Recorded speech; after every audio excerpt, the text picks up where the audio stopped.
नमस्कार दोस्तों, स्वागत है हमारे YouTube चैनल रंगपुर एकेडमी में। तो हिंदी की क्लास चल रही थी। हिंदी में हमने वर्णमाला में आधा पार्ट करा दिया था, स्वर करा दिए थे आपके लिए। आज हम आपके लिए व्यंजन कराएंगे वर्णमाला के अंतर्गत व्यंजन। तो व्यंजन के लिए देखते हैं क्या टॉपिक चल रहा था हमारा। वर्णमाला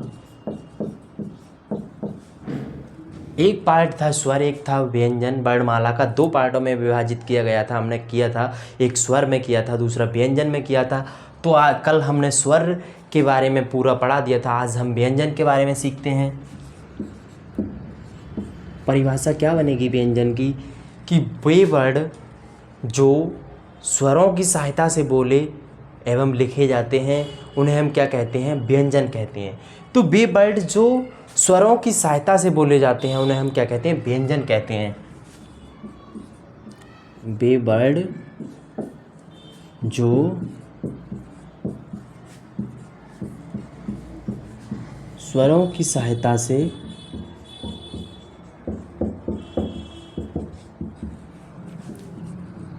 बोले जाते हैं उन्हें हम क्या कहते हैं, व्यंजन कहते हैं।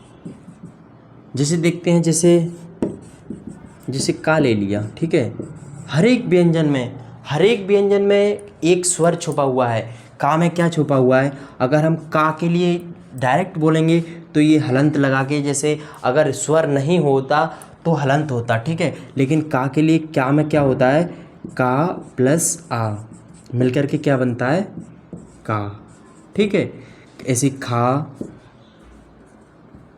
प्लस आ, हर एक शब्द में, हर एक वर्ण में क्या छिपा हुआ है, हमारा स्वर छुपा हुआ है। इसलिए तो कहते हैं कि वे वर्ड जो स्वरों की सहायता से बोले जा रहे हैं ना, बिना स्वर के हम व्यंजन को नहीं बोल सकते, ठीक है। और देख लेते हैं, चा क्या है, चा।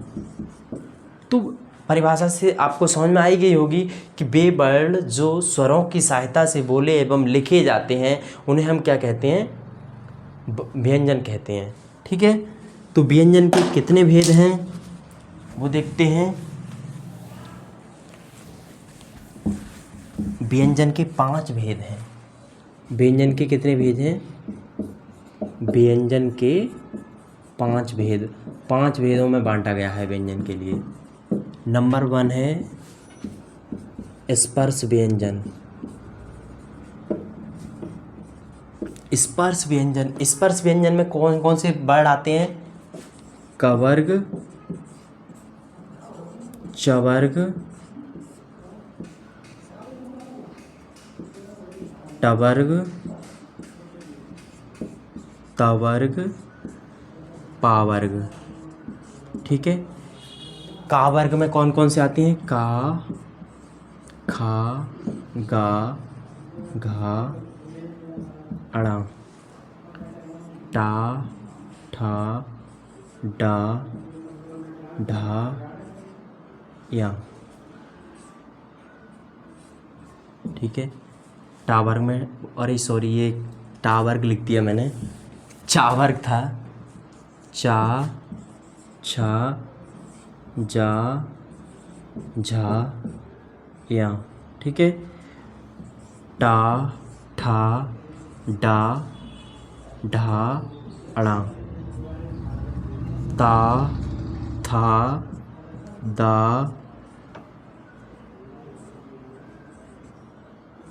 धा, ना, ठीक है।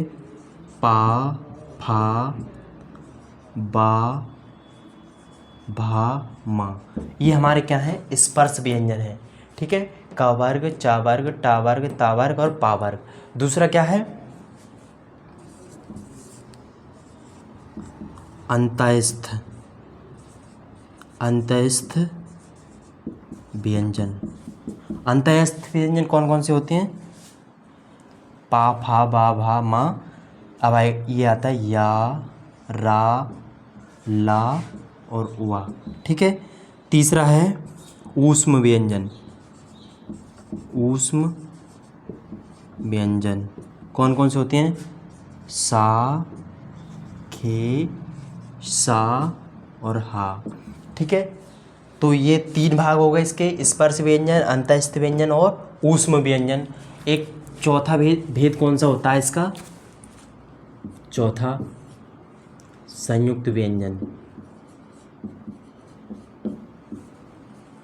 संयुक्त व्यंजन कौन से होते हैं? छा, त्रा, ज्ञा, स्रा। ठीक है, छा, त्रा, ज्ञा और स्रा। और 5वां कौन सा होता है? उत्क्षिप्त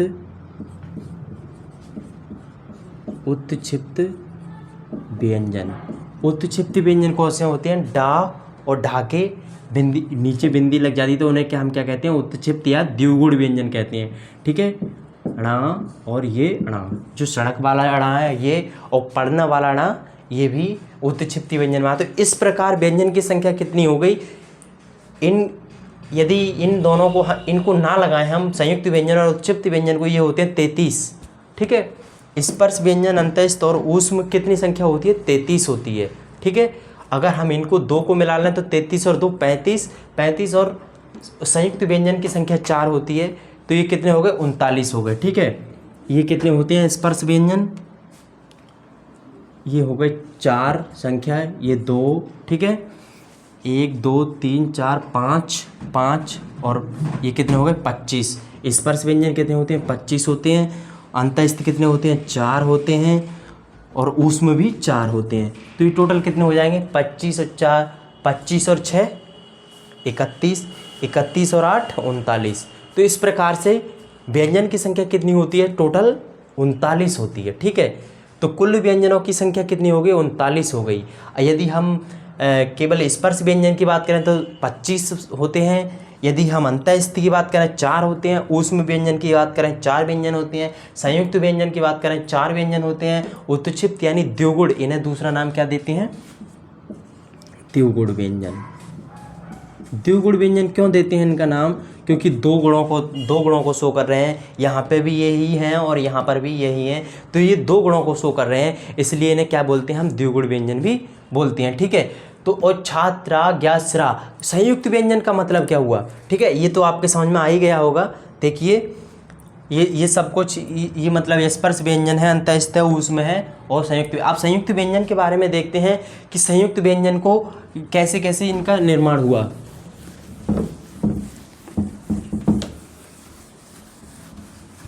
संयुक्त व्यंजन का सबसे पहला जो वर्ड है वो है छा।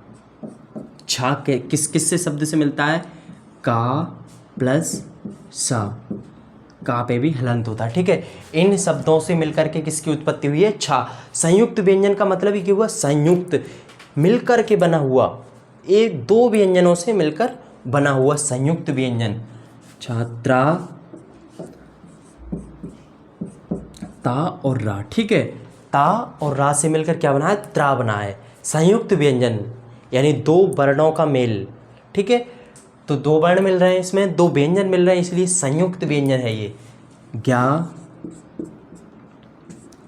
जा और या। ठीक है, जा और या। अब क्या है? स्रा, शा और रा। तो ये संयुक्त व्यंजन 4 इस तरह से इनका निर्माण हुआ। छा, का और शा को मिला करके क्या बना? छा। ता और रा को मिला करके क्या बना? त्रा। जा और या को मिला करके क्या बना? ज्ञा। और सा और रा को मिला करके क्या बना? स्रा। तो इस प्रकार हमारे 39 जो वर्ड हैं, 39 व्यंजन हैं, उस प्रकार आपने सभी 39 व्यंजनों को देखा। ठीक है, अब इनके बारे में देखते हैं कि इनके वर्गीकरण कैसे है। व्यंजनों का वर्गीकरण देखते हैं। ठीक है,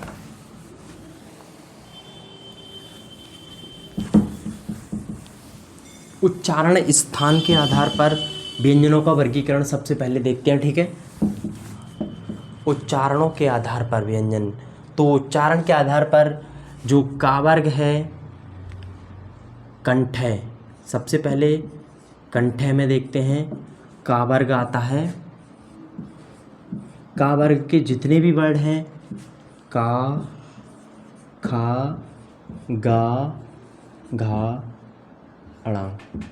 ठीक है, तो ये कंठ है, का, खा, गा, घा, अणा। ये कंठ से बोले जाते हैं, ठीक है। जैसे जब हम इनका उच्चारण करेंगे का, तो ये कंठ से हमारे आवाज़ निकल रही है, खा गा घा अड़ा, कहाँ से निकल रही है, कंठ से आवाज़ निकल रही है। एक और शब्द, एक और वर्ड होता है हा, इसको भी इसी में रखा गया है, कंठे में, ठीक है। दूसरा है तालव्य, जिसमें आता है चा वर्ग, चा छा जा झा या, ठीक है। ये कौन से में आता है, तालव्य, ताल जो हमारा तालु होता है उसके द्वारा इनका उच्चारण होता है, ठीक है, चा वर्ग का। और दूसरे और एक शब्द, दो वर्ड इसमें और आते हैं, या और शा, ठीक है, बड़ा वाला सा। तीसरा आता है मूर्धन्य, मूर्धन्य के अंतर्गत आता है टा वर्ग, ठीक है, टा ठा डा ढा अड़ा, ठीक है। तो मूर्धन्य से बोले जाते हैं कौन से, टा वर्ग। इसमें एक शब्द और आता है, वर्ड क्या आता है, शा, ठीक है। तीसरा है दंतय, चौथा दंतय, जो दांत, जिसमें हमारे दांत एक दूसरे से स्पर्श होते हैं, वो कौन सा है, दंतय।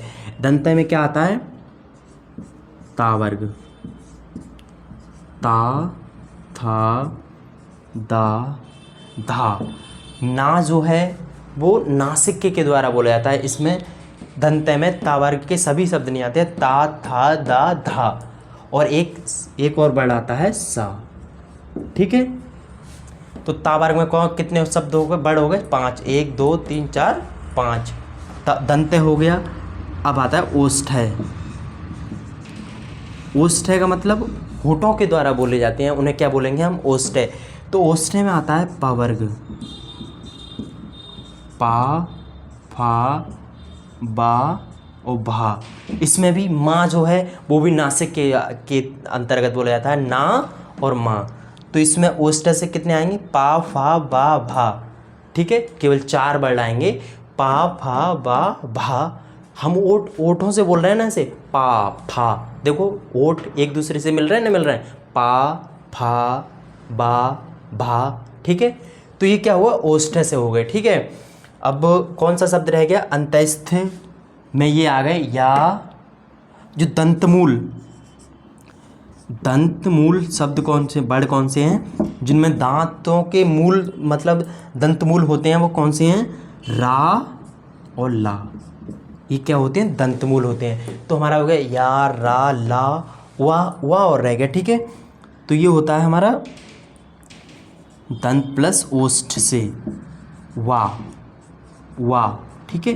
तो ये हमारा दंत प्लस ओष्ठ से होता है वा, या रा ला वा सा खे सा हा उसमें आ गया, ठीक है। तो सभी मतलब जो वर्ड हैं हमारे, वो उच्चारण स्थान के आधार पर, उच्चारण स्थान के आधार पर व्यंजन, ठीक है। उच्चारण स्थान के आधार पर व्यंजन कंठे, तालव्य, मूर्धन्य, दंतय, ओष्ठय, दंतमूल और दंत प्लस ओष्ठ में बांटा गया, ठीक है। नासिक के में और रह गए, नासिक में ना और माँ, और ये भी वर्ड नासिक के अंतर्गत आते हैं, अणा, और ये भी 3 जो हैं वो भी नासिक के अंतर्गत आते हैं। तो ना और माँ और अणा या अणा, ठीक है, ये किसके अंतर्गत आते हैं, नासिक के। तो ये उच्चारण स्थान के आधार पर व्यंजनों का वर्गीकरण था, ठीक है। अब दूसरा पार्ट देखते हैं कि किसके आधार पर,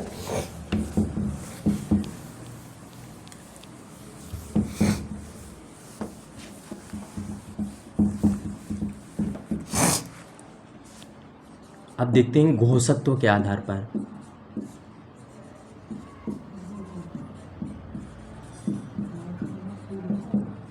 घोषत्व के आधार पर, ठीक है।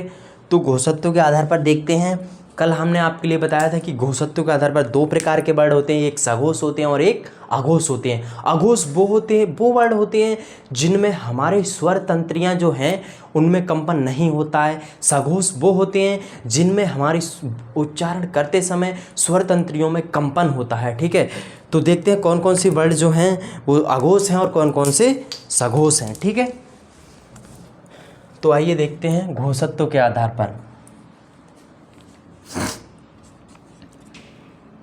जो वर्ग, पहला वर्ग घोषत्व के आधार पर पहला वर्ग का, खा, गा, घा, अड़ा। ठीक है, चा, छा, जा, झा और या। टा, ठा, डा, ढा, ड़ा। ता, था, दा, धा, ना।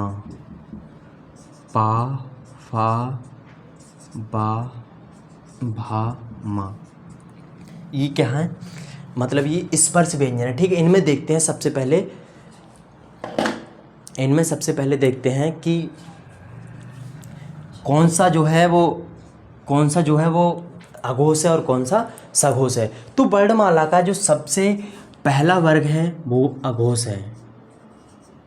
ठीक है, दूसरा भी अघोष है और बाकी तीन वर्ग जो हैं सघोष के अंतर्गत आते हैं। सघोष, सघोष, सघोष।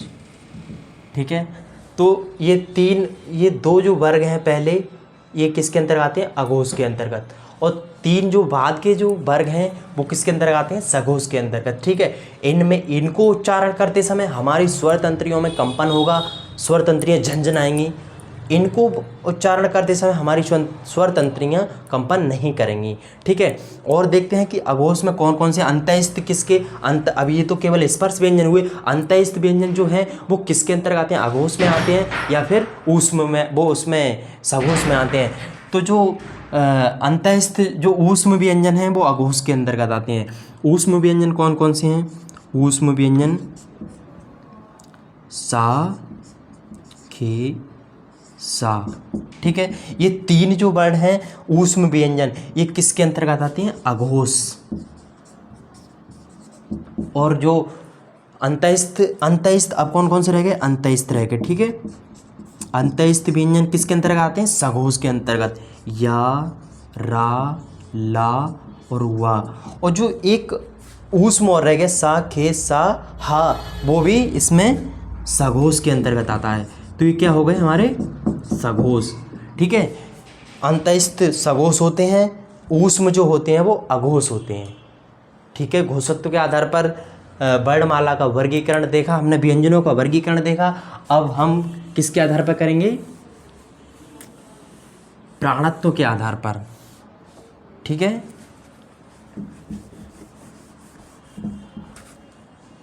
किसके आधार पर, प्राणत्व के आधार पर।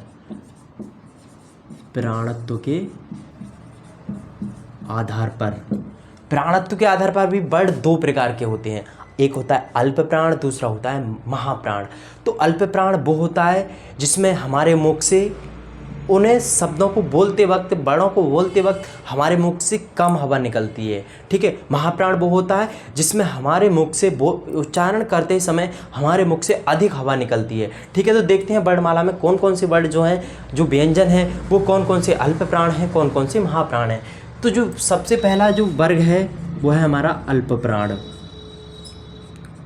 ठीक है, दूसरा है महाप्राण, तीसरा अल्प प्राण, चौथा महाप्राण, पांचवा अल्प प्राण।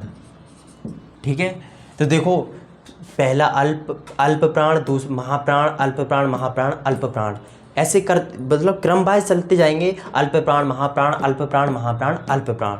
और अघोष और सघोष में क्या था, अघोष अघोष, बाकी सब सघोष। ठीक है, तो ये है अल्प प्राण, ये दूसरा वर्ग महाप्राण है, तीसरा वर्ग अल्प प्राण है, चौथा वर्ग महाप्राण है, पांचवा वर्ग अल्प प्राण हैं। इनमें देखते हैं अंतःस्थ और ऊष्म में कौन कौन से वर्ण जो हैं अल्प प्राण हैं, कौन कौन से वर्ण महाप्राण हैं। तो जो अंतःस्थ है वो हमारा अंतःस्थ या, रा, ला, वा, ये क्या है?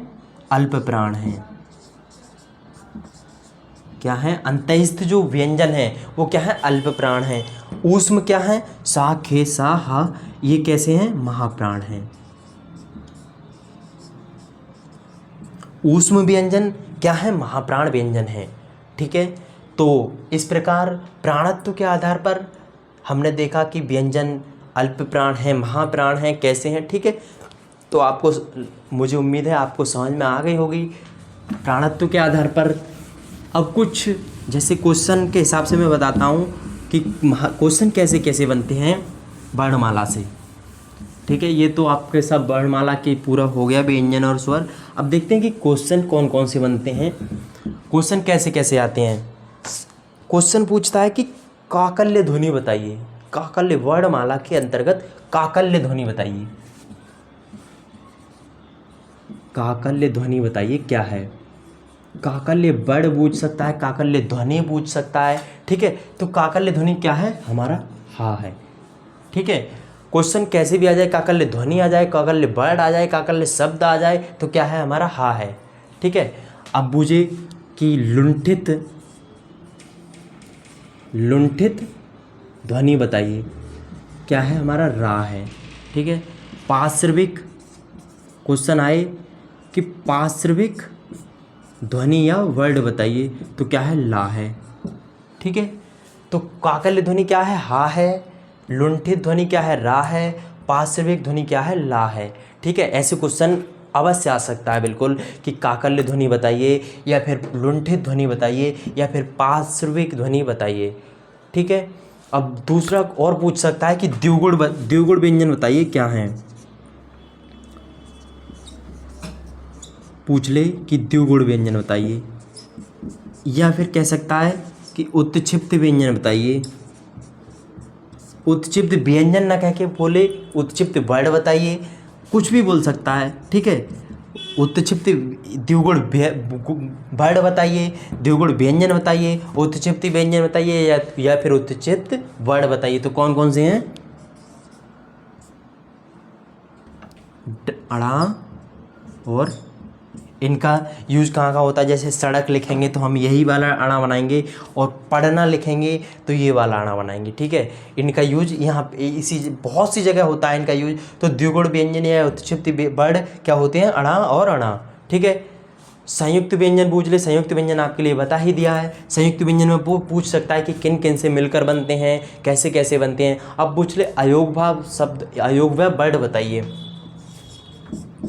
क्वेश्चन पूछे कि अयोगवाह वर्ण बताइए, कौन कौन से हैं अयोगवाह वर्ण। तो कौन कौन से हैं? कल हमने आपके लिए बताया था, अंग है और अह। ये क्या है? अयोगवाह वर्ण हैं। अयोगवाह वर्ण कौन कौन से हैं? अंग और अह। ठीक है, तो इस प्रकार और भी क्वेश्चन बन सकते हैं कि वर्णमाला में कितने वर्ण हैं, ये भी हमने आपके लिए बता ही दिया है। कि स्पर्श व्यंजनों की संख्या कितनी है? स्पर्श व्यंजनों की संख्या कितनी है? 25 है। क्वेश्चन आए कि स्पर्श व्यंजनों की संख्या बताइए। वर्णमाला में स्पर्श व्यंजनों की संख्या बताइए, कितनी है? 25 है। ठीक है, क्वेश्चन पूछे कि संयुक्त व्यंजन की संख्या बताइए, तो संयुक्त व्यंजन की संख्या कितनी है? संयुक्त व्यंजन की संख्या कितनी है? 4 है। ठीक है, क्वेश्चन पूछे कि ऊष्म व्यंजन की संख्या बताइए। ऊष्म व्यंजन या वर्ड की संख्या बताइए, 4 हैं। अंतःस्थ की बताइए, संख्या पूछ सकता है। ठीक है, तो अंतःस्थ व्यंजन की संख्या कितनी है? ये भी 4 है। ठीक है, ये सब 4 4 हैं। स्पर्श व्यंजन कितने हैं हमारे? स्पर्श व्यंजन कितने हैं? 25। ठीक है, उत्क्षिप्त व्यंजन कितने हैं?